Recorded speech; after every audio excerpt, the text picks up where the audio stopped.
That song never gets old. It sure doesn't. It's so contagious. Like your body just wants to move. I'm glad we found it. Yeah, like even if you don't know how to dance, right? You're good with the song. Yeah. All you have to do is kind of this way, side to side. Like everybody can do this, right? Yeah. Yeah. Don't even have to stand. Nope. It just feels very. You don't have to stand. It feels very natural. You can stand and hold the wall and still do it. You don't even have to do anything with the song. Yeah, that's sort of my go-to dance moves now. You know, no longer am I gyrating. I'm just doing, not really. But again, it's been a while since I've been to a club, a party, a function. Let me put on some soca music and see what happens to you. Oh, you got me. That's true. That's true. That is impossible. That's true. I think I was gyrating at your house 2 weekends ago when I was there. You're right. Yeah. Yes, you were. Yes, I take that back. I take that back. Oh, good though. There's got to be a something to get you. And Trini songs, soca music will always get you. You'd be like 80. Jump up and wave. You're like 80, 90 with your little cane and still doing the jump up and wave. Yes. Or I'm drinking rum and Red Bull. That's another good one. Yeah. Oh, that used to be my jam. Oh my God. A lot of memories. A lot of running the street memories. Yeah. Could you imagine? I like Red Bull now. What?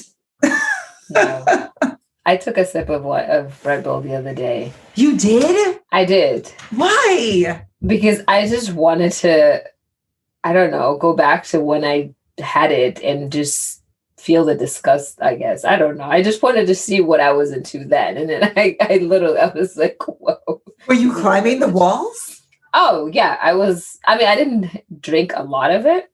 I took like a couple of sips, but I could feel that my body was just like, yeah, I was totally wired. Okay. I was ready to go to a club. Oh, no. Sure. I was never a Red Bull person, and I can't even imagine taking it right now. It would be just a shock to my body. Yeah, that's exactly how I felt. Although now I don't have that much energy.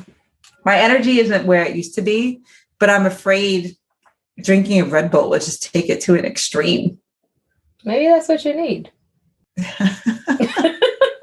It's like, it feels like it would be Viagra for my brain. Like it just wouldn't, I would not be able to turn it off for 8 hours. So I'm not even going down that road. Oh my gosh. I would love to see you on that. Like now. No thanks. We'll love it. I mean, a couple of sips just to see what it would do to you. Yeah. I mean, I'm glad you had it. You had it straight or you had something with it? No, I had it straight. I really just wanted the flavor to see. Okay, big time. How disgusting it was then, and I still did it, and now it's like, oh. But I took it. I put on my big girls panties, and I did it. Okay, I see you. Okay, big time. I know. I was like, oh wow, this is this is fun. It was like it lasted for maybe a half hour. Okay. And then you crashed? Yeah, and then I was like, oh, that was like a quick high. I was like, sugar high. This is what it feels like at this age. Yeah, I'm good. I got to find other ways to get my energy back. Red Bull is not, I can't. Yeah. I cannot. No, it's a bit much. It's pretty gross. Yeah, it is. Definitely gross. So how are you? I am good. I have a doctor's appointment tomorrow, so I will not be joining you in a libation tonight, but it's okay. I'm doing really well. Last night was the first time that I slept comfortably through the night. Wow. And I can just feel the difference. Recently, I have got to go to bed by a certain time, and I'm pretty good at going to bed by a certain time. So nowadays, like I'll go to bed by 10:30, 11. I would like to go to bed earlier, but it depends. If I read my daughter's stories, then I fall asleep with her, and then I wake up again and do the things that I didn't get to do, and then try to fall back to sleep. And sometimes that's successful. Other times it's not. Or sometimes I end up going to bed at around 11 and then sleeping straight through. But recently, when I've been going to bed at the time that I usually go to bed, I am often woken up by sweats. Like I just have, I guess, night sweats, hot flashes. I don't know what you call them, but I have those at night. And so last night was one of those nights where I didn't experience any discomfort sleeping. I had the air on probably 60 something. Wow. No, not 60 something, maybe 70. And I know my husband and I recently, we have been battling over the thermostat because I cannot sleep. I used to be able to take the heat at night when I was asleep. I used to love it. Like I just remember growing up in Brooklyn, I didn't have an air conditioner in my room. I had those window fans. Yeah. And so I just remember having to stay still so that I wouldn't sweat at night. And so, but I was fine, but now, no, it needs to be cold when I sleep because I just sweat. It's a different type of heat. It's a different type of heat, right? Yeah. Like it's my body is generating it versus, the heat coming from an external source. And so, but yeah, last night was amazing. I went to bed at 11, a little bit earlier.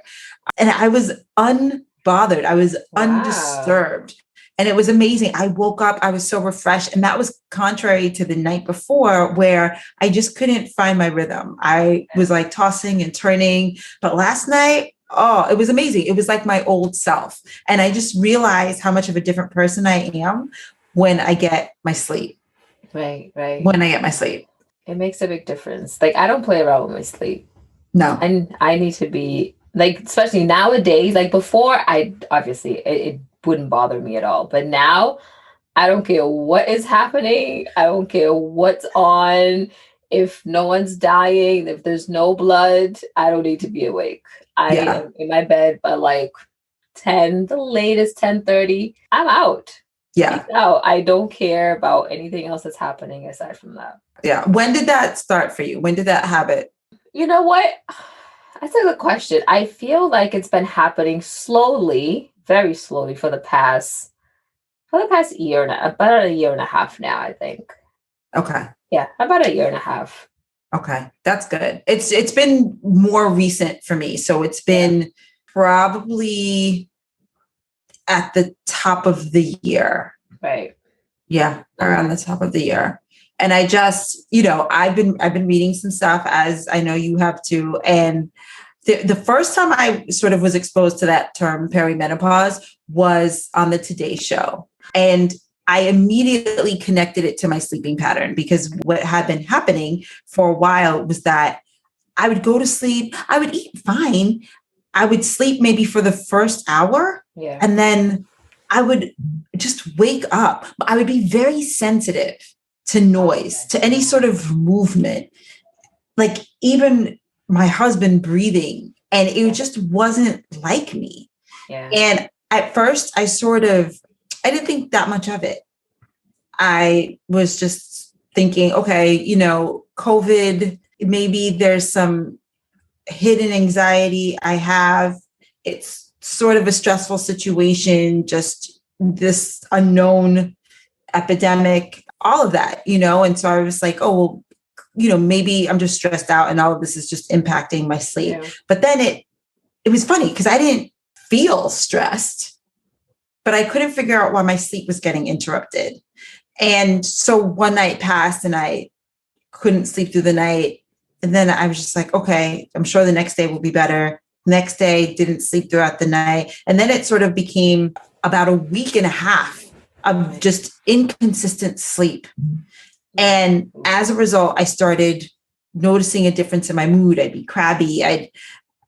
it was just, I would feel lethargic during the day. And then I would get annoyed that I would feel lethargic during the day. And I was watching the Today Show, and some doctor was on, OBGYN was on, and she was talking about perimenopause. And she was talking about the symptoms of perimenopause, that time right before, or that time your body is transitioning to menopause. The way that she described sleep interruption, I was like, that is me. And then that was sort of when I was first exposed to this whole perimenopause thing. So you're like, that's me. Ding, ding, ding. That's me. That's me. And so we're going to get into perimenopause a little bit more deeply, but my connection to all of that is this week, last night in particular, has been sort of this rebound where I'm now falling back into my regular sleeping pattern, and it feels so good.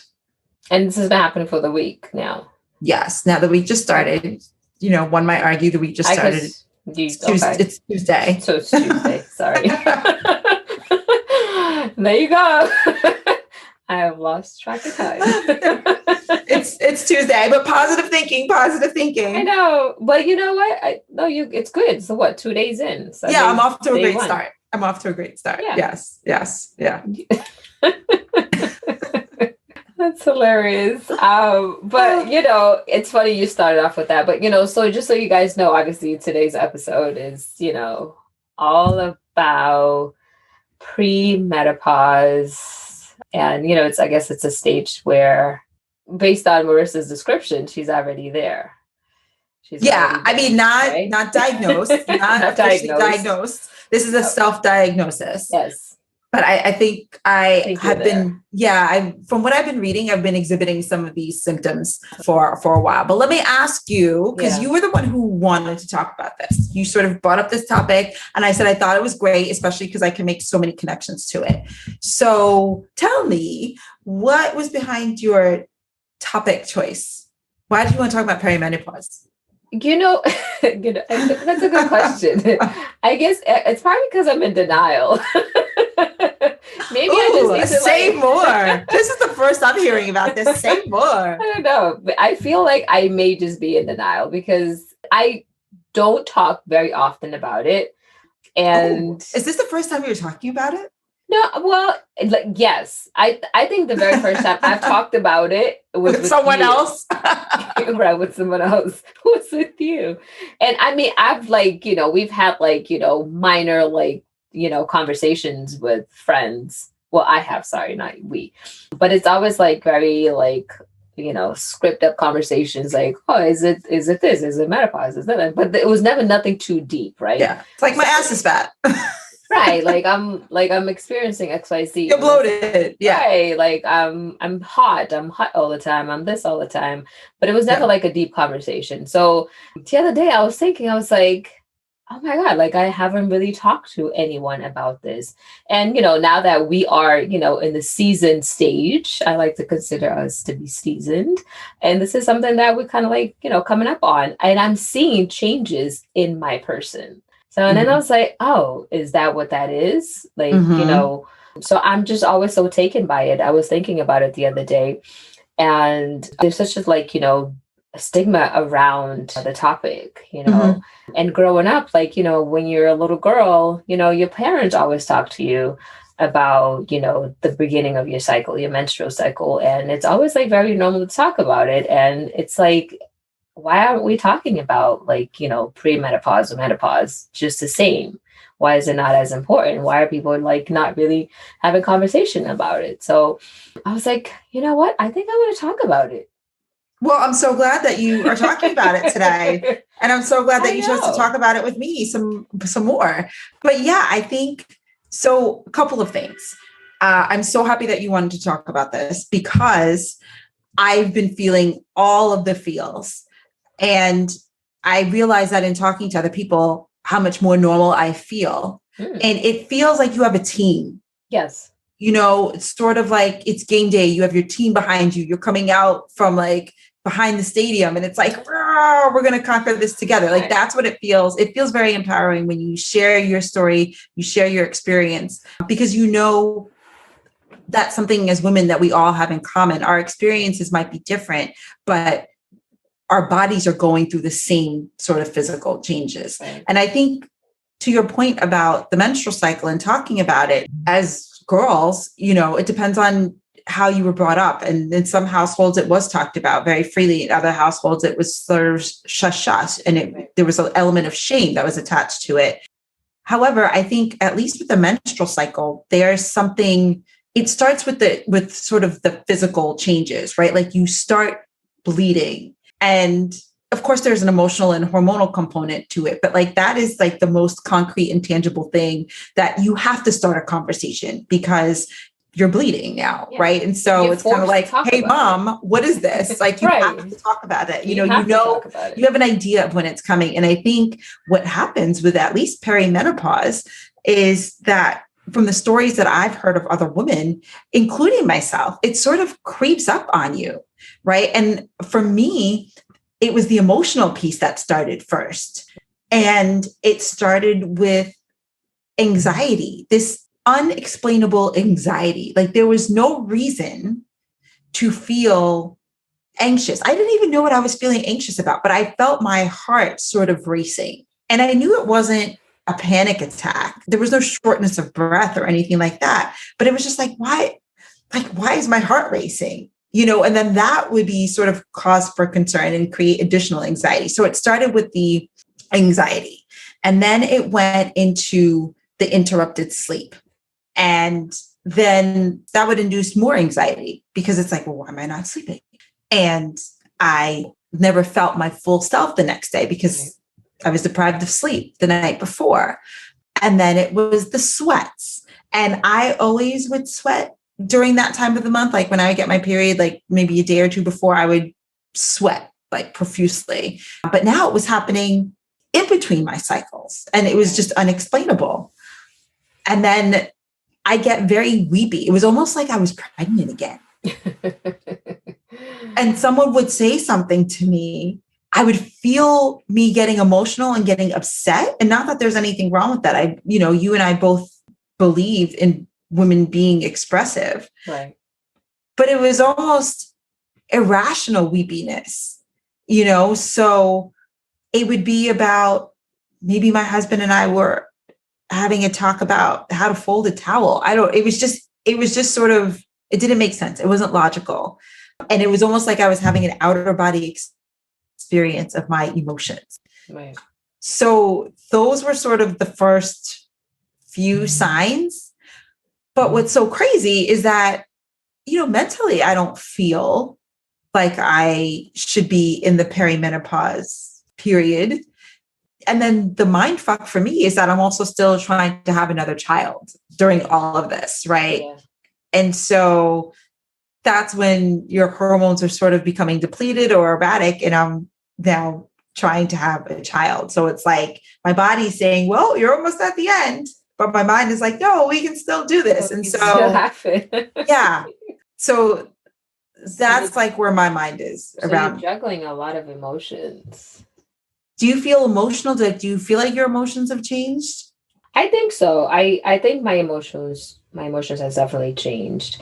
And I remember not too long ago, my husband was like, be emotional. Like, I forget what we were talking. That's like the worst thing you could say to someone. Right. I forget what we were talking about. I think it had to do with like a conversation that I was going to have with someone. I don't remember what it was. I wish I remember what it was. But anyways, it had to do with someone else. And then he's like, don't be emotional. I was like, what? What is that supposed to mean? Don't be emotional. You know what I mean? But then I was like, all right, whatever. But I mean, I am also known to be someone, I do not like confrontation. Like, I don't know. There's no in between for me. I just need to be super happy or I'm just going to be very mad. And I don't like to be mad because I don't control that feeling very well. Like, I don't know what to do with myself. And the way to like release it is to just like cry it out. That's the only way for me to clear it. So when he said that to me, I was like, don't be emotional. I was like, what the hell does that mean? But anyway, so that was one of the things. And then my sleeping patterns obviously changed. Like, I'm no longer interested in staying up for nothing. Right. But do you sleep well throughout the night once you sleep? Yeah, sleep great. Okay. I just have to make sure I just go to bed and unplug and just make it happen. My sleep is not like uninterrupted at all. Like I sleep like a baby. I just need to make sure I get to bed. Got it. You know what I mean? Yeah. So I've noticed that, and my cycle has been all over the place. Oh, so like do you skip, or you just mean it's 21 to 28 days, like it varies? So it's shorter now. It's like sometimes it's like every couple of weeks, and then it will just skip. It'll be like 30 days. And you're like, damn, you're here again.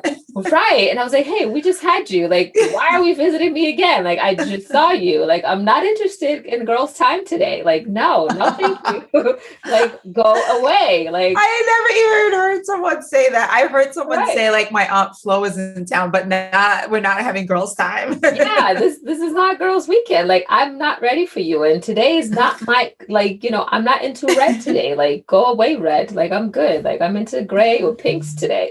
So I noticed that, but you know what? That didn't hit me until recently. And then I was like, whoa, but like I said to you, maybe it's denial. I feel like I've been in denial. I mean, I would sort of be easy on I wouldn't say denial. I feel like denial is a strong word, because I do think this whole perimenopause thing, from what I've also been hearing from other women, like that's what's so crazy about it. It just sort of sneaks up on you. You sort of, you maybe experience occasional sleepless nights, or you experience an occasional irregular period, or you experience an occasional emotional outburst, whatever you want to call it. Right. But then you just sort of, you're passive about it, and you're just like, oh, well, it's occasional, but then it becomes more frequent, and then you're like, okay, shit, now it's a pattern, so something is up. So I wouldn't be so hard on yourself. It sounds like that's sort of how it fucks with you. Yes, it totally has fucked with me. Yes, absolutely. But you know what? That's the other thing. I never really talked to anyone about it, right? Yeah. It's not something like my mom said to me, like, hey, by a certain age, this is what to be expected. Like, I've never had a conversation with my mom. And do you think, well, maybe she thinks that you're not old enough yet. You know what I mean? Because I think part of this whole perimenopause, I think, is a new label, because I wasn't hearing about it beforehand. We would hear about menopause, but menopause is usually in the 50s, but this whole perimenopause transition period, I mean, who knows? I wonder when she experienced menopause, but I'm just saying, maybe no one knew about perimenopause when our parents were growing up. Probably, I don't. Yeah, I think you might be right, but you're saying she didn't talk to you about menopause at all. No, no. I even when menopause comes knocking, my mom is not having that conversation with me. Got it. I know that for sure. No one's here. Yeah, it's not happening. I just know it. It's that culturally is not something that's embraced, so it's not happening. And it's kind of like, you just figure it out as you go along. It's that's just what it is. So no, it's not. So are you trying to change that?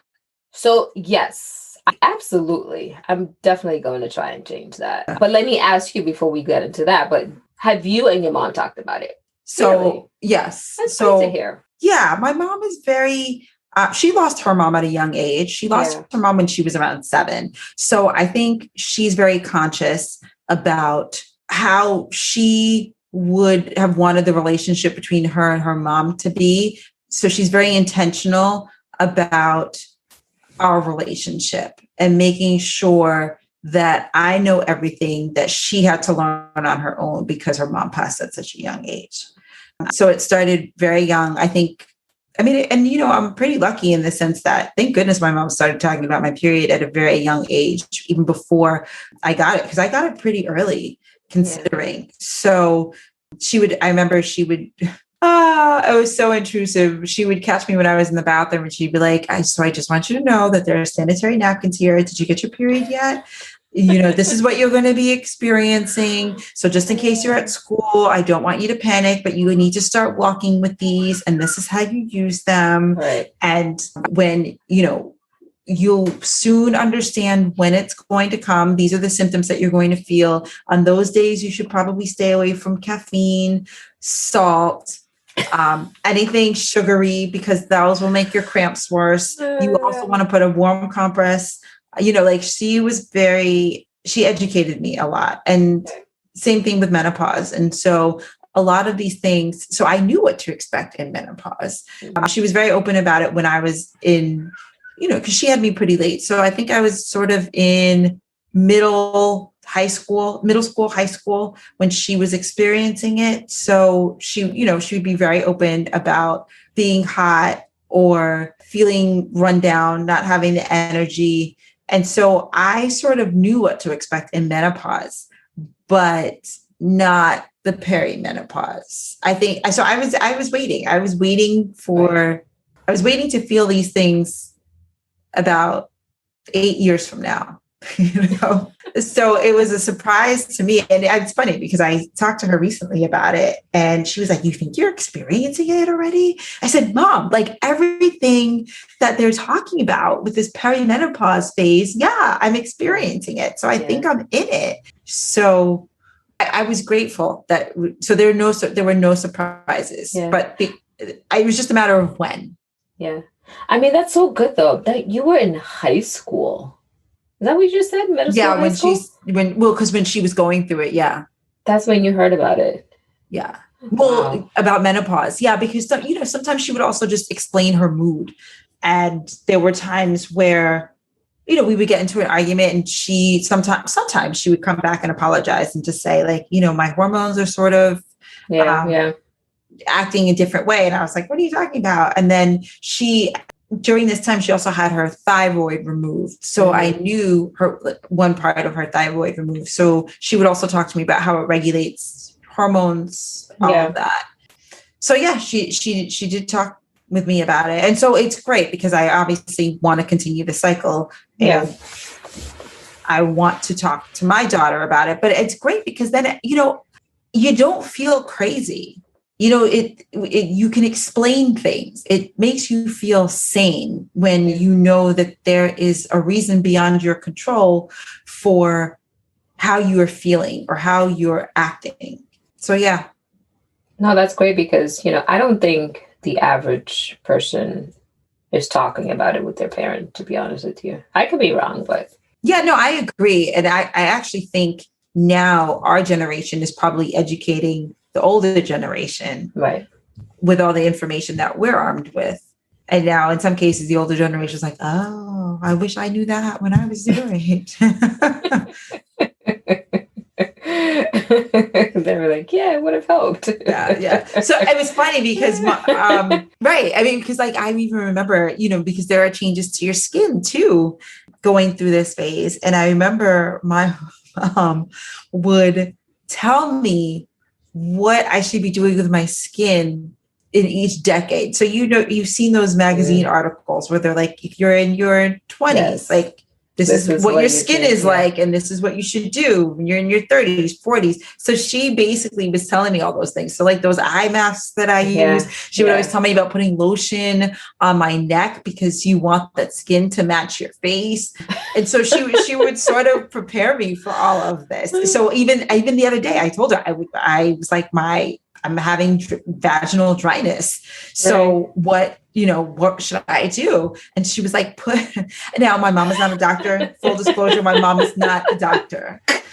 But so she told me. I love you too. She told me to take a vitamin E capsule, stick it up my vagina because it provides, vitamin E capsule. So, it's the oily capsule. So now the coated outside of it dissolves. Yeah. Inside. So when you're experiencing vaginal dryness, a natural way to combat that vaginal dryness is to use vitamin E. So you could take the supplement, you could just take it orally, but a more direct way to lubricate your vaginal stick it right up there. Just to stick it up there. So I did it, and it's very healing. Now you have to be prepared for like leakage. You have don't plan to go anywhere.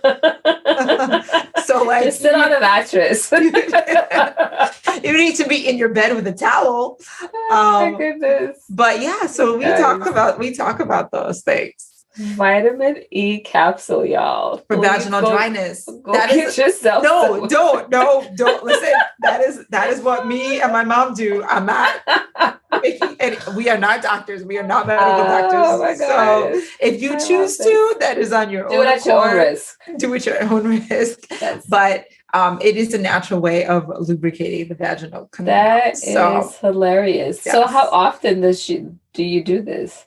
When I experience severe dryness, like it's, I think also the drive for sex isn't there as much because of all these other factors, right? Like if you're not sleeping well, then you just don't feel yourself. When you don't feel yourself, then your mood is off. When your mood is off, it's like you're not necessarily thinking about having sex. I think we're just wired a little bit differently from guys. I think guys just think about it all the time, nonstop. Yeah. Like, but I feel that they could be at a funeral and think about sex. I think they have one wire. Yes.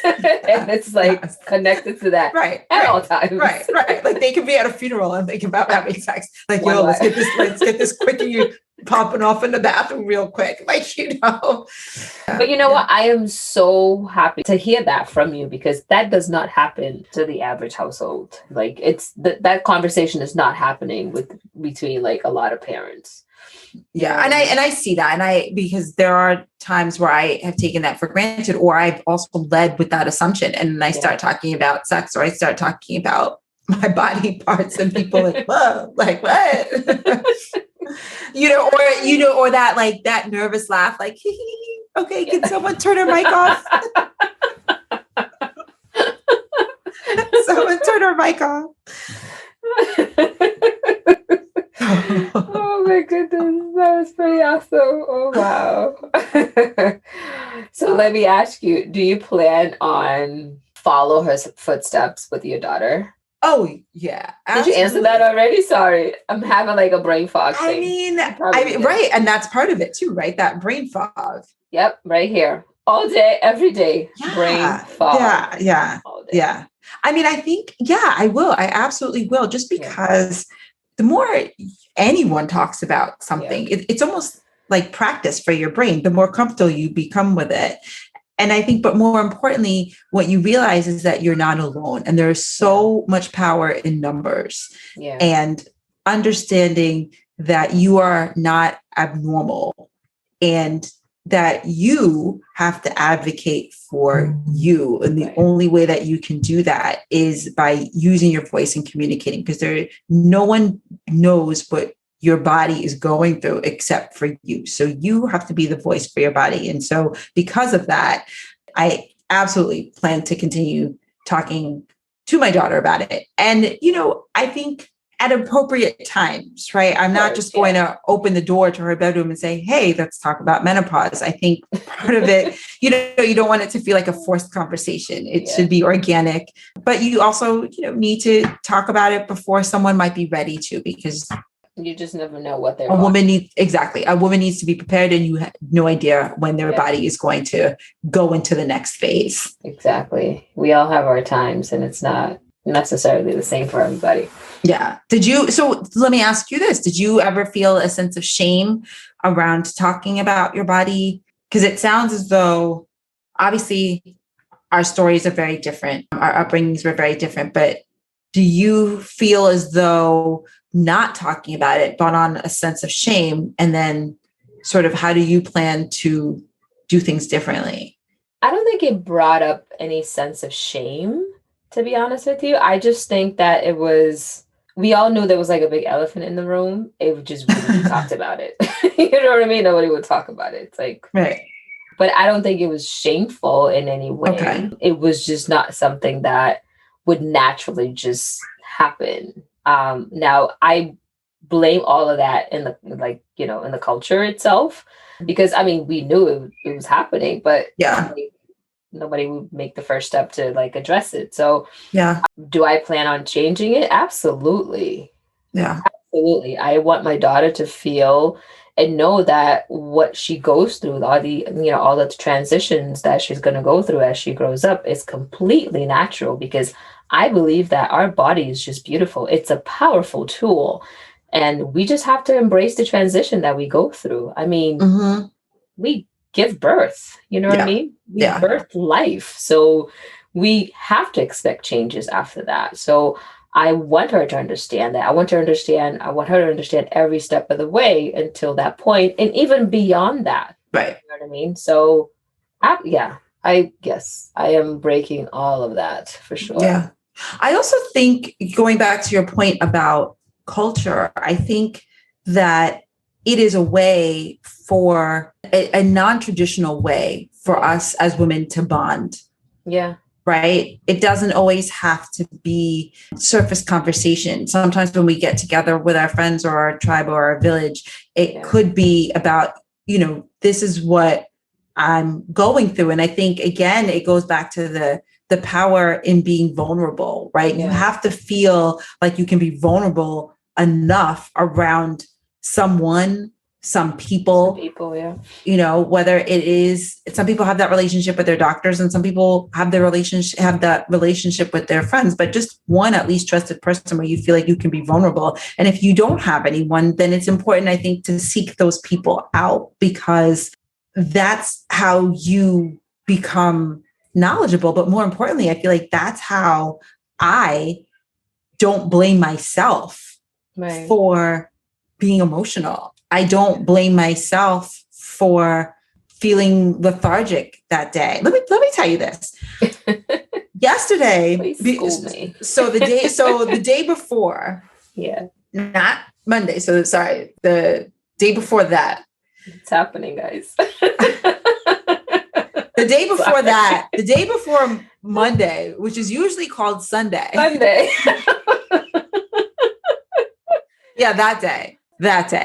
I did not, again, I had some interrupted sleep. So my sleep wasn't that good. Remember, guys, I said my good sleep started yesterday, Monday. But because I did not get good sleep Sunday, yesterday, at one point, I was like trying to get some work done. And I'm on the computer and I'm staring at the screen and I'm just feeling this tiredness come over me. It's just coming over me. So I walked myself over to the living room, and I before I did that, took out my phone, set the alarm for 30 minutes.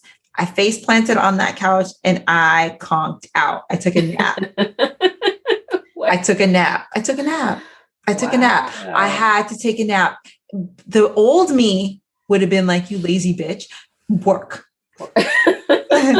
Don't you leave this chair and go over there on that couch. I know how tempting it looks, but don't you leave this chair and go onto that couch and sleep. Because if you do, you're lazy.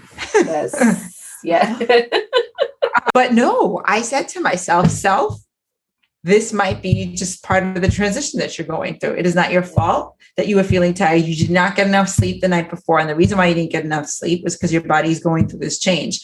You have to embrace it. And so you have to do something about it. If you don't sleep, you're going to be a zombie for the rest of the day. And you are not going to have the ability to manage your own emotions, but also you're not going to have the ability to interact in a healthy way with your child when she comes home from camp. Right. And then someone's going to do something small, like not put the toilet seat down, and you're going to flip out.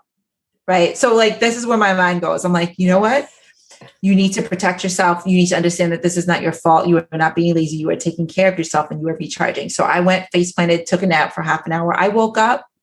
It was like rainbows and unicorns. It was the best thing.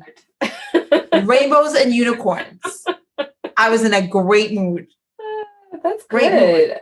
But so awesome. I guess that's my point, right? But if I didn't know that my body was going through this transition, if someone didn't give me the language to understand what I was going through, then I would have sat there in a depressive state, blaming myself for wanting to take a nap. Oh, you would have just forced the situation. Whatever situation was throwing your way, you would have forced it, and it would have played out ugly, and you would have been annoyed or pissed off, or it would have led to an argument, or whatever the case may be. But the fact that you stopped and recognized it and actually took actions to kind of fix it, it's perfect. It's perfect. Yeah. And that's what, and I guess my point is that's what knowledge and talking about things does for us. Yes, I agree with you. I think the more we talk about it, the more connected we become. Yes. And when we're connected, we are a force to be dealt with. So ladies, get together and talk about it. Yeah. We're having a menopause party, by the way. We need to. We need to. Wait. We each need to get the Happening. official diagnosis from our doctor. And then when we do, we can like bring our results and be like, look, I'm officially in menopause, and then have a party. Yeah. We can do that. I need to find out who else in our circle is going through perimenopause. I hope this episode is sort of groundbreaking in giving us insight into that. Because again, this is a self-diagnosis. I don't know if I'm officially there, but I'm experiencing a lot of these symptoms that they say happen during this phase. And you're saying that you are getting there, or you are there. You were in denial this whole time. You just got on board. I think I just started embracing it because I am paying attention to what's happening, right? Brain fog for sure. Like I'm just like forgetting shit like that I should not be. And it's what did I come downstairs for again? And this is not happening like just once in a while. It's kind of like everyday type of thing. You know what I mean? It's like what? Yeah. Like you don't even know. But let me ask you a question. Do you get frustrated? So up until this point, you were getting, before you sort of identified it or became self-aware, you were just getting frustrated at yourself when you would experience the brain fog? No, yes, I would. But then I would stop. But I would stop and like, what is happening? Right. You were like, something's off. Something is off. I was like, am I like going crazy? Is this like dementia? Am I going to have dementia when I get older? That's actually what I thought about. I was like, am I getting dementia like when I'm a little older? Is this like a sign? You know what I mean? That's when my mind went. Like I completely skipped premenopause, menopause, like any of that shit. My mind went straight to dementia when I'm older. I was like, this is what I'm gonna have. Like you're like, it started out. It all starts. Everyone says it starts with losing their keys. I was like, oh my God, what exercise do I need to do to like, fix this brain of mine? Like I need to like make sure I'm engaged at all times. But yes. Yeah. It was a little bit of denial. And maybe, like you said, it just creeps up on you. It does. And I just didn't like connect the dots. Yeah. Yeah. But I'm self-diagnosing myself today. Yeah. I feel like it lets us off the hook a little bit. Sure. Yeah. For me on a daily basis. So I do go to different rooms and forget why I actually entered that room. That happens to me frequently. The other thing that happens to me multiple times of the day is I lose my phone. Ooh. I used to be really good at just retracing my steps. Not anymore. No. So like it was so bad the other day that my husband took my daughter to the park. We needed some stuff at the grocery store. Yeah. So he's like, all right, just text me. I said, okay, fine. Made the list. Yeah. Girl. It took me forever. And then in the meantime, now I'm getting anxious. I'm like, oh my God, I can't find this phone. So that means he's not going to get anything from the grocery store. And that means that I'm going to have to go to the grocery store. Or that means that we're just not going to have dinner in time, whatever. Up and down, tried to retrace my steps. And usually what would happen if I lose my phone, I just have my husband call me. But this time he wasn't home and he didn't know I lost my phone and I couldn't call him to tell him to call me so I could find my phone. I think I lost 30 minutes and you just looking for my phone. You lost me there. Yeah, no, it's serious. It's happening. I do that too. Like, I don't even know where I leave my key. I was like, I just had my phone. I just had my keys. Where did I just put it? I didn't even take 20 steps. Where the fuck is the phone? Like, I literally started connecting all of those symptoms to dementia. Yeah, no, it's not. I don't think it's early onset dementia, but yes, I understand where you're coming from because they always say like, yeah, well, I first realized something might be wrong when I started forgetting dates, losing keys, and you're like, shit, that happens to me. Yes. I get it. Absolutely. But again, like I guess had I had that conversation with like a parent, I feel like I would have like avoided all of this, but I don't know. I didn't. So here I am today. I think also, we mentioned this before, but I think it's worth saying again, everyone just experiences, there are a lot of commonalities, but everyone does experience it differently. And so that might be your thing, right? Your brain fog, but someone else might have weight gain, or someone else might have, just a different predominant symptom. So I feel like mine are sort of spread out pretty evenly because I have a little bit of everything. I mean, someone looking at me might be like, what are you talking about? Shut up. You don't. But I am gaining weight in areas that I had never gained weight in before. I feel like my metabolism is a little bit slower. So that just means I have to up the ante with certain things, like with exercise. Like my diet hasn't really changed and I, for the most part, eat healthy, but my body is certainly changing. And I'm feeling that, like, especially around the middle part of my body, I'm feeling that weight gain there. Right. No, I mean, that is one of the symptoms, right? Your weight starts to like sort of like fluctuate. You either gain or you lose, or maybe that's your thing. And did you just say some people probably won't believe you? Yes. Yes. I mean, it's relative, right? It's relative. I am putting it into perspective. I know that I am not overweight, but what I am saying is that everyone notices changes in their body. And I am noticing changes in my body also. So what I started doing though, at night, I started drinking ginger tea because I know that sort of reduces inflammation. Yeah. So yeah, I'm definitely turning into my mom. I'm having tea at night. Yeah. I am using vitamin E capsules in my vaginal canal. This one is the best. This is totally. I'm one. Oh my God. I think we need to we really have to have a menopause party, and you have to come up for it so we can host this, because I think we can walk away with a lot. Yeah, I think that we should. And I think that part of what we do is we each share a story of our symptom. I think you and I start just to loosen the crowd first. Yeah. And I think that's a good, but I think once we start, the momentum will start going. Absolutely. And I think people will feel more comfortable. But we also people might feel very comfortable talking about this and we just may not know. True. And you know what? You're right. Maybe all you need is someone to take a first step and be like, girl, I have been waiting for somebody to fucking bring this up. All right. Maybe they don't feel like brave enough to talk about it. Or like you said, it's about being vulnerable and putting your story out there. And someone may not feel that brave enough to put their stories out there, but we'll just show up naked that day. Oh, we're having a hot flash. Right. Just show up naked. I'm like, all right, what the fuck is wrong with Ellie? She's naked. It's so hot. So let me ask you something. Do you think there's a way to like gracefully like go through this, change that? I do. So first of all, I don't do anything gracefully. I don't feel like I do things gracefully. I think I'm just very loud about it. So it's subtle. Maybe I'll do it. Grace and loudness. Okay. Maybe. Okay. Yeah. I will receive that. I'm using your phrase. I will receive that. So maybe I do it gracefully. I just won't do it subtly. But I do think that there is a way to sort of gracefully transition or navigate through peri and menopause.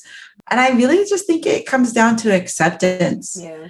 Acceptance of yourself. And I guess I can only speak for me. So acceptance of me, understanding that there's nothing wrong with me, that I'm not being irrational, stop labeling myself essentially, right? So kind of take away the judgments, but communicate too with what I'm going through. And I understand that not everyone may be receptive to what women are going through. And I think as a result, we as women internalize. And I have done that in the past where I sort of try to get ahead of things and make assumptions about how other people are going to react to me and let that drive my behavior instead of standing in sort of my light and in my confidence and just saying like, this is who I am.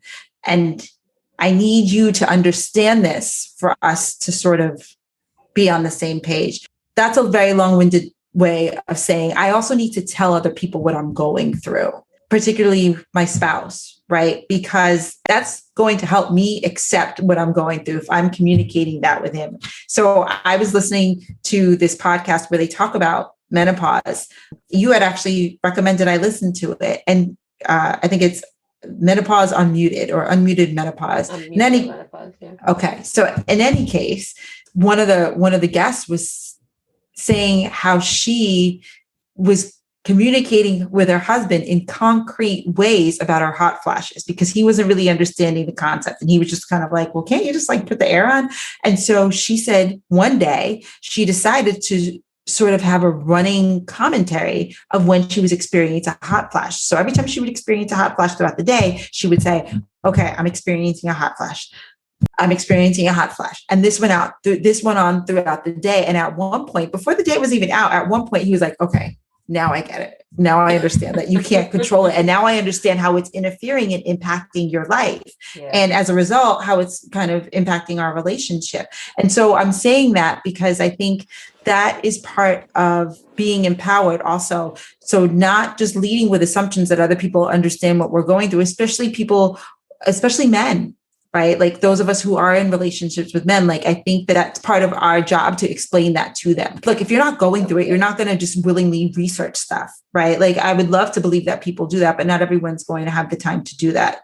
So I think not judging ourselves, sort of understanding that we're going through a transition, being easy on ourselves, not blaming ourselves for what our body is going through, but also communicating to people that we're going through something at a specific moment, right? I'm not saying do this at work, like, okay, in a meeting, hot flash, like I can't deal with you right now, but okay, so I'm at home and I might have flipped out a little bit about not replacing the bag in the trash can, or I might have flipped out because of the tone that you used when you were talking to me, but I'm not flipping out.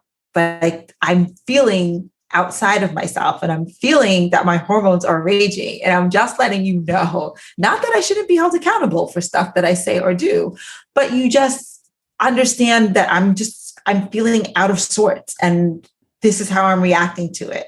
And so I just think also just trying to, see the silver lining in things. And I used to not want to get older, but now I love it. Like every single day and every year, I feel better about myself. And I can't have my pie and eat it too. I can't have it all. So I can't be young with a fabulous body and be wise. I can't. It's just not going to happen. I can only be older, more seasoned and wise, And so honestly, I'll take the perimenopause shit that I have to go through because I feel like I'm just a better, wiser person. You're giving up the hot body for wiseness. Yeah. Just kidding.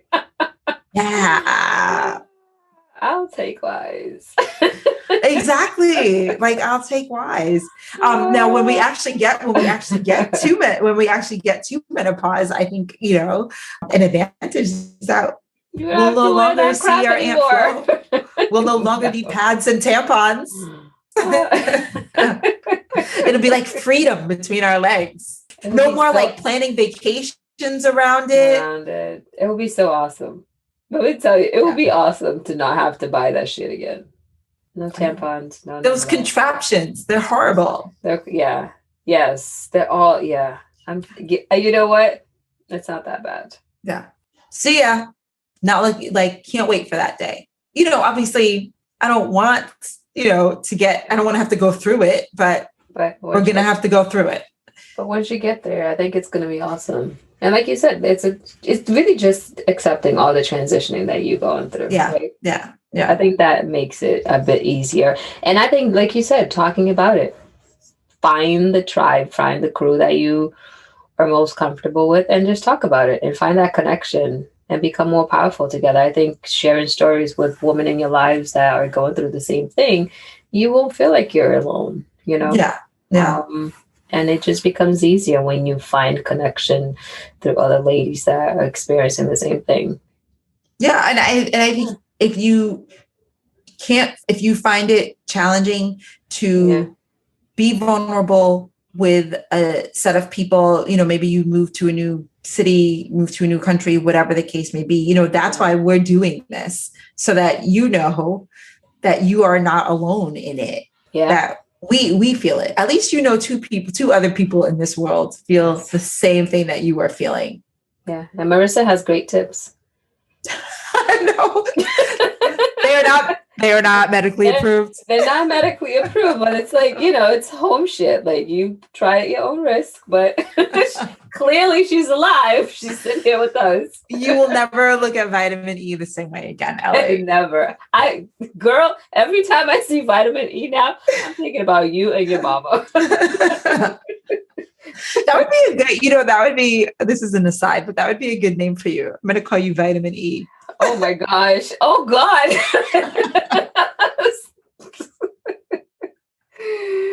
Ellie too. Wow. Yeah, you're healthy.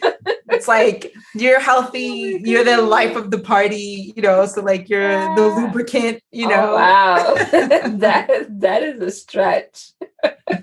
I can see that coming too. You know what? I can totally see that. I love it. So let me ask you one last thing. Well, it doesn't have to be one last thing. Given what you just said, have you apparently, it seems like you have talked to your husband about it? Yes. I had to, because then it's just kind of like, you know what? He deserves it. He deserves to know. I think the reason why I hadn't told him sooner is because I needed to figure out what I was going through. Yeah. But, if the roles were reversed, I would wonder what is happening. And I think it's also a good way for him to know it's not him, Right. It's also not me, at least not intentionally. And that it will not always be this way, But I think it's important because then, it's very easy for a partner to feel rejected, especially if you have a low sex drive, if that's sort of a sudden change in a relationship, or even the weepiness, I mean, I will admit that there are things that he has said that don't warrant me breaking down into tears. It might just be like, I don't want that for dinner. You know what I mean? And then I'm like, what do you mean? His comment, his statement did not warrant that reaction. And I think I don't want him to feel like it's him. I'm like, oh my God. What did I do? Yeah, I don't want him to feel like he's walking on eggshells, so I feel like it sort of takes the tension, out of the room to be transparent. I think it's always a good thing, especially when you're so close to someone, you live with someone, So I have not been transparent with my daughter just yet. She's 5, so I don't want to plant that seed in her head. No. She's like, "What's a hormone?" Don't worry. No. So she's not ready for that. She's gonna break down the definition of hormones. It's just my hormones, Auntie Ellie. Yeah. I totally see her say that too. Like, no, you don't get a pass. You're 5. So that would be awesome. If she comes in my house talking about hormonal changes, I am going to pass out. No. That would be really cute. Because I could totally see herself trying to explain to me. Do you know what that means? My mommy said, when you act this way, just blame your hormones. I can totally picture her do that. Right. So wait, what about you? Have you shared your perimenopause journey with your husband? No, I haven't. Oh, absolutely. Okay. Because I don't think I realized it, and I didn't know I had stuff to share until I didn't know. I did not know I had shit to share. Yeah. Shit to share. That was funny. No, I haven't. Yeah. But for the most part, when I feel like this oddness about my way, I just walk away from it. Yeah. You know what I mean? I walk away from it, or I just leave shit as is and hope that it would bother the next person. Right. You know what I mean? Like, if let's say the toilet seat's up and I see it bothers me, I walk away from it. I was like, I'm not dealing with it.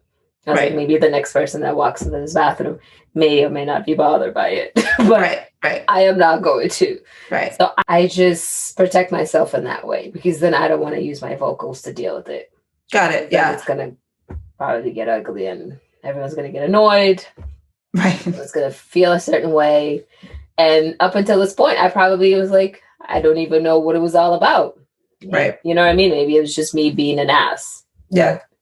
So I just go left. Yeah. It's not you being an ass. It's your hormones being an ass. Right. So, yes. Exactly. So it sounds like I have some explaining to do, but yeah. You do in the moment when it happens. Yeah. I don't, it doesn't require a lecture. No, I don't even know how I would go about it, but lecturing is probably not a way. No. I had a moment today. So I had to explain. I was like, I don't even know why I'm so upset about this. Right. But like, you're so good at doing stuff like that. Like, you're very good at that. But you know what? I don't know. Thank you. I'll take that. You are. I'll take that. You should take that. But I think part of me is just like, what do I have to lose? Whatever gets you to that point is great. I don't know what your mindset is to get you there, but like, I think you're so good at that because you're like, you actually like, you accept it and you just say it. I don't accept it. I fight it and I walk away. Got it. And then it just it walks right behind you. Right. Yes. It's like, yeah, you leaving, so I'm coming with you. Like, so this is what we're doing. Like, yeah, that's what we're doing. Like, I just like shut down. I walk away, which is odd to believe to some people. And they're like, really, you do that? Like, I don't see that. I was like, yeah, I do that very well. Yeah, but that's Tuesday. Going up. But that's what I love about getting older, because you're finding out not you specifically, but we just find out all these things about ourselves and our patterns. And then at that point, it's like, all right, well, we can make a decision to change it, or we're just going to keep on doing what we're doing. Either way, good, bad, or indifferent. But to have that self-awareness so frequently, I think is something that I definitely enjoy about getting older. Yeah, you become very predictable. Because she's bound to do that. I've been doing it for the past, 10, 15, 20 years. Yes. Yeah. Like you just recognize it just becomes a thing. Yeah. And for the most part, you're okay with it. Or at least I'm okay with it. Yeah. But sometimes I guess I wish I could change it. You can change it anytime. In some cases. Right. When you feel like it doesn't work to your benefit. I get it. But I feel like everyone feels that way. Yeah. But for the most part, I'm like, nope, not today. I'm going left. I'm walking away. I'm closing the door.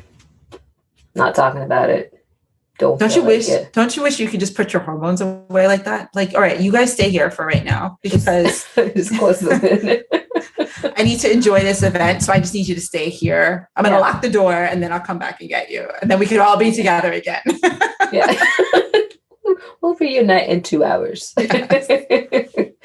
That would be lovely. Oh, goodness. So awesome. Being a woman is awesome. Amazing. We are some powerful creatures, let me tell you. I know. And I you know what? I think the takeaway here is we are powerful creatures. Yes. And I think we can either use our power for evil or for good. And usually when we use it for evil, it turns on ourselves.